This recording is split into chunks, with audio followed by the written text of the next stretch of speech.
Every time I blink, reality slithers sideways. A picture frame tilts, a clock hands twitch, or a familiar face hardens into something I can't quite name. This morning, as sunlight slanted through the kitchen, I noticed something was wrong with my mother. She was slicing apples, humming our favorite lullaby, but when I looked up, her eyes didn't match her voice. Her lips were singing, soothing and warm, but her eyes, they were cold, slate gray, and watching me with a stranger's hunger. I tried to ignore it, blaming tiredness or one of those tricks your brain plays when you're on edge. But each time I blinked, the world jolted further from what I knew. My mother's hands moved too quickly, the knife glinting in the light as if it was eager for more than just fruit.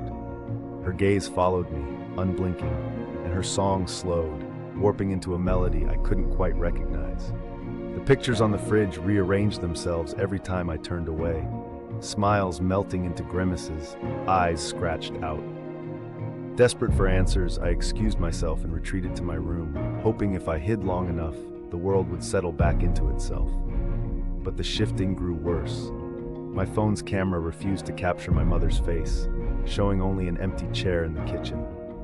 I listened at the door as her footsteps grew heavier, echoing with an unfamiliar rhythm, and her voice outside my room was joined by a chorus of whispers that all sounded just like her. I counted my blinks, holding my eyes open until they burned, terrified of what would happen if I looked away for even a second. When I finally gave in, the world snapped again, and my mother's voice was inside my head, singing that lullaby, while her eyes peered at me from every shadow in the room. I realized then, whatever shifts when I blink, it's not the world, it's me, slipping further from the life I thought I knew, and closer to the version where my mother's eyes never belonged to her at all.